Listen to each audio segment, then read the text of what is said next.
Hey Aries, how we going? Today is the 27th of October.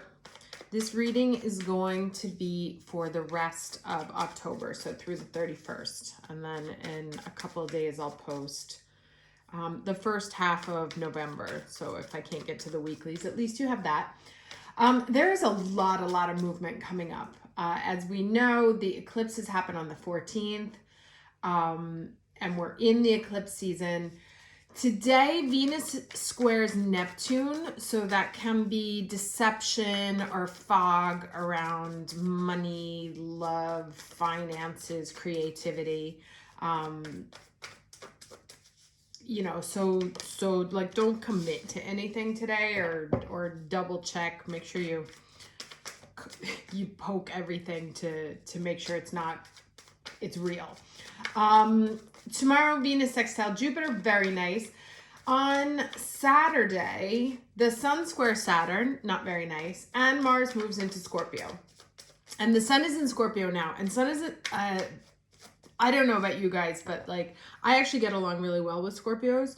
Obviously, we both have Mars as ancient rulers, Pluto, the more recent ruler of Scorpio. But there's always this kind of intense energy that you can feel, but you can't articulate, can't put it into words. And I always find that if there's ever a time during the year where I kind of like wig out inexplicably, like need to just like sort of run away and be by myself for a couple of days, it's always during Scorpio season. So if you're feeling that way, just know that it's actually going to double down for us when Mars goes into Scorpio on Saturday. So do what you can to stay grounded, stay rational, be objective about the emotions going on in your life, because this is like profound water. In Italy, we call it an acquaqueta, which means that the water on top looks very still, but underneath it's like a rushing rapid. So all right, so let's get the overall energy, please, for Aries from today until through the end of October 2021. What's the overall energy for Aries? Release. Oh, and could there be a better Scorpio card than this one?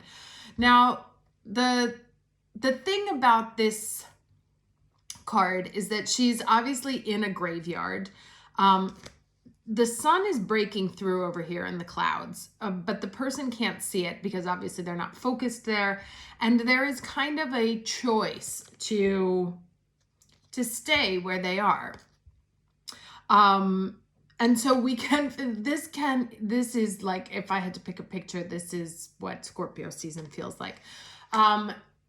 It's also a time, it's like a good time to expunge old demons, but also letting them go. So that's the thing I always find that's really hard about Scorpio season, is that we have these sort of intense feelings, but we don't know what to do with them. And so they sort of stick around, when really what they're asking to, especially with, there's the All Hallowed Eve and All Saints Day on the 1st, where it's a request to come up and be released. So be released, transferring from one dimension into another. So if there are old demons that are coming up at this time, they may be past lovers, they may be, things that you thought were dead and buried that are coming up for a second look, that the light is being shown on them. That is because they want you to release them, to help them pass over from one dimension into the other. So if they've been sitting in your mind, they want to be released elsewhere. So definitely letting go of things. But also being aware that the letting go process, like leaving this cemetery, is 100% on her. She can stay there as long as she wants to, but she can also leave. So let's get the challenge energy for now to the end of October, please. Challenge energy for Aries. Okay. Ugh, I knew it. You just feel, all right, so 7 of Swords. This card creeps me out.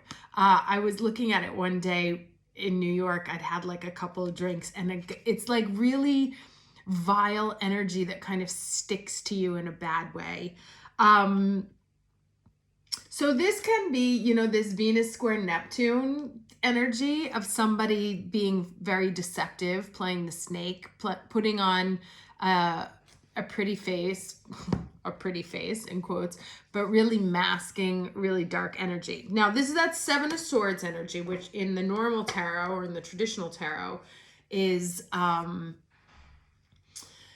it is about sneaking off. It's shady behavior, right? So what this actually tells me is that there may be an opportunity to see someone for who they really are, and then be able to sort of like bury that and release it into another dimension. There may also be a chance to sort of look at situations that you thought were one thing, but are really another. This snake, it has a rattlesnake or a rattle at the end there. So it's extremely poisonous and terribly toxic. So you want to be very careful about making sure that things are what they really are, right? And that's what I said today about the Venus square Neptune. And even the Sun square Saturn, that will be also kind of like, are you sure? Are these emotions real? Because Saturn is in Aquarius, the Sun is in Scorpio. So it'll be kind of like this darkness coming up for a reality check.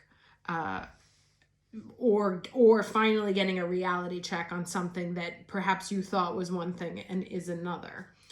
Now let me get this. But these are kind of creepy Scorpio cards.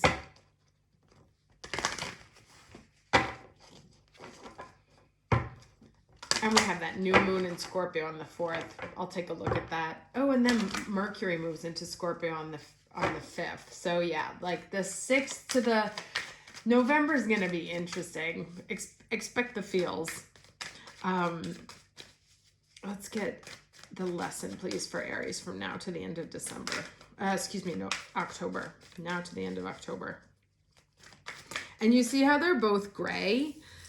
This is the gray card. That 7 is the gray card. Okay. And then here there's a little bit of hope, right? Asks us to have faith in humanity and benevolence. Stay calm.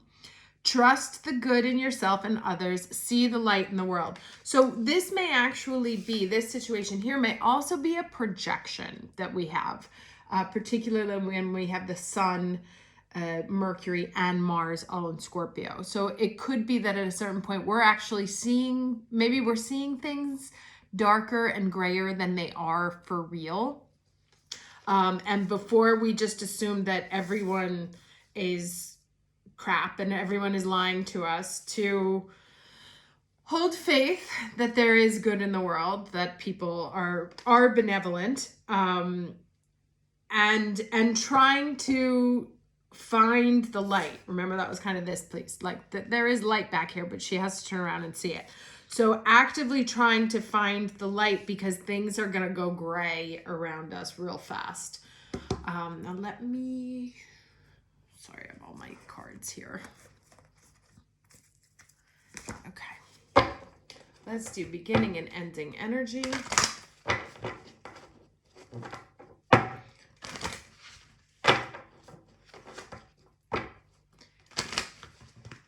Beginning and ending energy today, end of October. 2 cards, please, for Aries.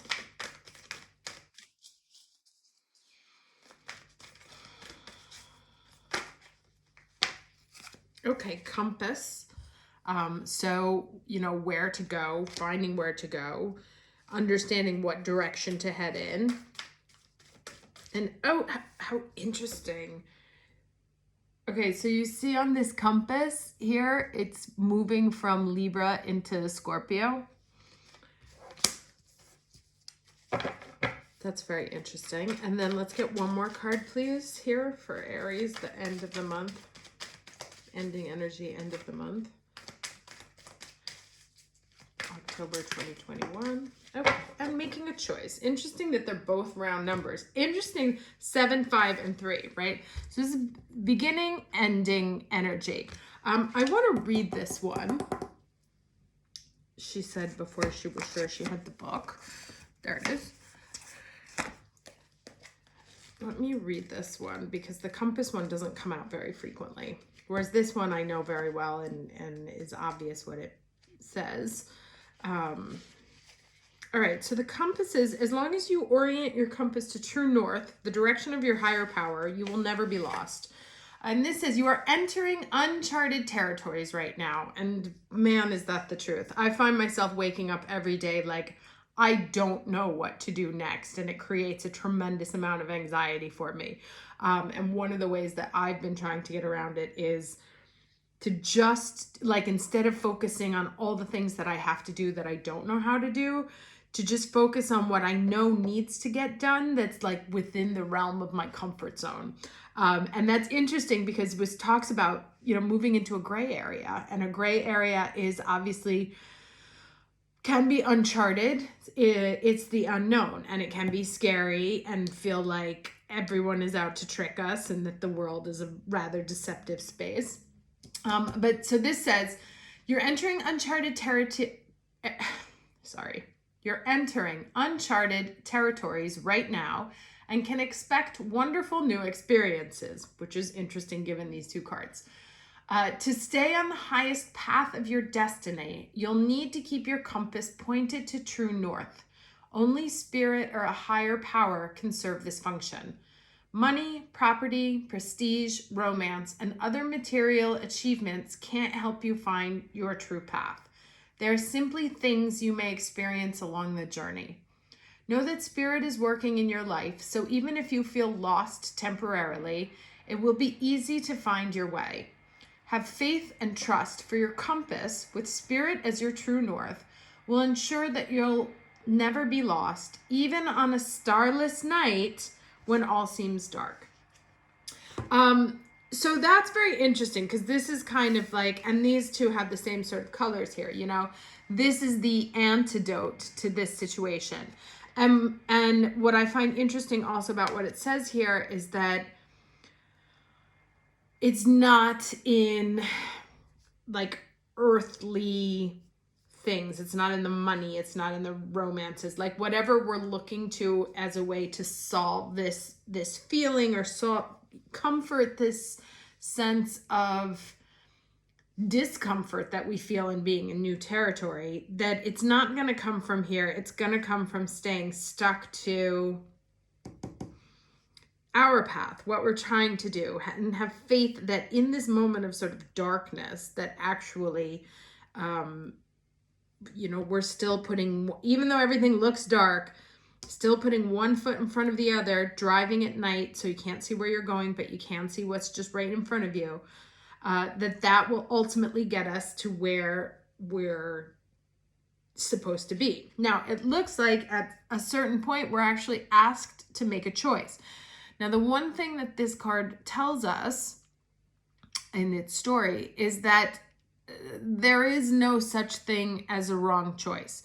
If you choose door number 1 and it was the quote unquote wrong thing for you, you will bump into obstacles that put you back onto this path and ask you to choose a different door, right? So eventually it may just be a question of time, but whatever is yours will not be withheld from you.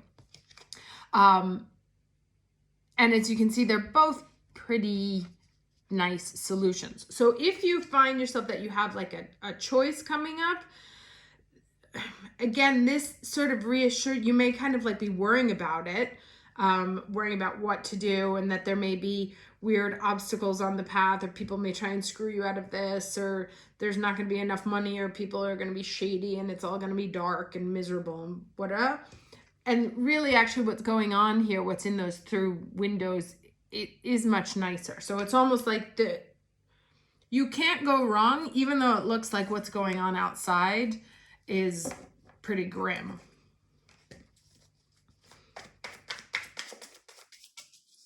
Let's get 3 cards here for Aries to the end of October.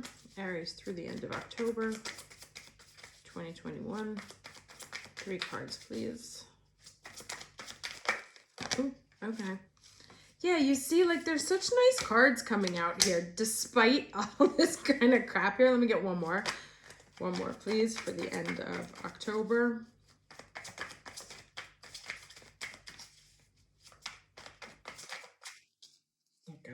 wanted to come out.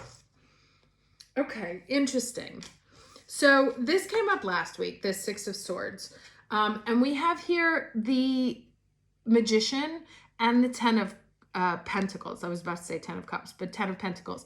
Ten of Pentacles is earthly happiness, right? It's kind of like the post World War II, 2 cars in every garage and a chicken in every pot kind of thing. It's manifesting on an earthly realm. But what this reminds us is that it can't be done alone. Because he channels here from the higher realm in order to, he's got all these tools here, which are earthly tools, but it's almost like they are powerless without receiving that charge that comes and without this sort of divine, infinite infusion of energy. And so here we have, this card fits in very nicely with these guys, right? Talking about things looking sad, having to move on from something. World feels kind of gray. And there's this kind of weird energy about it. Like things may not feel happy right now. But in this release, as we release whatever it is from the past, this is what's coming up, right? Because this is the major arcana, so this kind of wins over everything else. So we have the 6, this in the middle of these two, that it is whatever this releases that helps, I don't want to say supercharge, but the release is necessary in order to get into a position where we're asking to channel that energy in order to create our sort of earthly version of happiness. And what these two remind us, these 3 actually, is that despite all the gray here, these are sort of very beautiful, rich, colored cards that, you know, as long, and this, I don't know why, but this reminds me of this gesture here reminds me of that arm reaching up there. That when we connect with spirit, when we connect with our true north, which comes from above and our higher self, and when we have faith that just walking the path that we have to will ultimately lead us to the right place, that's where, that too is also part of where the release comes from. So despite the fact that things may look dark and gray and scary outside, and you might feel like you can't trust anyone and that there's no light shining above you or around you, this release here is necessary to move on from something, to move on also from like ghosts from the past or people or energies that have been holding you back and causing you emotional drama, and moving into a space where you just kind of remember why you're doing what you're doing, who you're doing it for, and allowing the light to take over as opposed to staying stuck in the dark, right? There's really 2 sets of cards here. And these guys kind of line up here also. Yeah, so the advice is find the light, seek out the light, like don't let the dark drown you. Remember that you are moving on to a less turbid water, let's say. Stay focused on what it is you're building, what drives you, why you've made the choices that you've made, what it is that you hold as sort of an earthly ambition, what your version of earthly happiness is. Like this is kind of the true north, right? This is the dream. What's the dream that we're in the process of building? And even though it like may be taking longer and feels like things aren't happening and that we may be stuck in the middle of a land of ghosts, that this is really a time to channel divine assistance, and to stay connected, one hand down here, one up here, to really stay connected to your higher self in order to tap in to this sense of faith and benevolence that actually, yes, life on earth is very difficult at times. But if we know how to seek out the light that can provide us the guidance to make the right choice when the time comes. Okay, let's do last piece of advice and then I will let you go.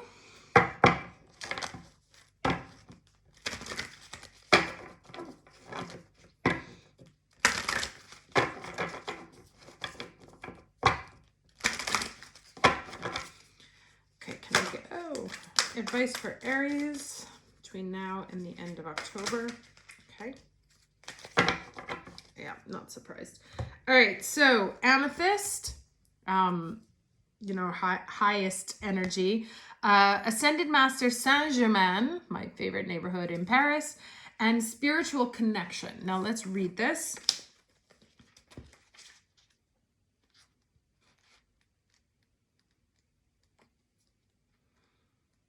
Okay, sorry. Here we go. We bring you the blessing of spiritual connection, which is this again, there are times in your life path when you will feel alone, and here it is. If you are working on an issue or going through a challenging time and don't feel particularly supported, or that others understand, even though they may love you, then that sense of loneliness may increase for a time. and that, this also to me is like the 3 planets in Scorpio. We got like the Sun, Mars, and Mercury. Or perhaps you wonder if you are as spiritually connected as you could be. Perhaps you've been asking for confirmation of your divine connection, or for some sort of sign that what you think might be divine guidance is genuine. This oracle comes with a message. You are capable of conscious spiritual connection, and that connection is growing in power every time you talk to the universe through prayer or any act of devotion. And that's interesting. It could be those two, through prayer or act of devotion, how we connect with the higher realms. You are also being asked to release any barriers around your heart and mind so you can allow the unconditionally loving voice of spirit to be heard in your heart and soothe your mind. Okay, so very interesting. So yes, it's very much about like beware of the demons kind of like whispering in your ear, and taking you off track, and really staying stuck to, and look at those color repetitions there, really staying stuck to higher energy, connecting yourself to your higher energy, and really being able to tap into the light in what is potentially going to be a relatively dark month. There's a lot going on in November. There's a lot of planets in Scorpio, so that's gonna be intense. And in order to kind of like get through it, it's really gonna be about staying connected with your higher self, keeping an eye on just a few steps in front of you, right? Not feeling lost, but just knowing that you can't see where you're headed, but you're walking the right path, and keeping in mind what it is, like what's the goal? What's the end goal? What am I building? What am I creating? What's the vision? And just taking the little tiny steps necessary. That's not a long path, just the little tiny steps necessary until the next portal of choices. Hope this was helpful. I will see you in a couple of days with the first half November reading, and I wish you a very happy end of October. Take care.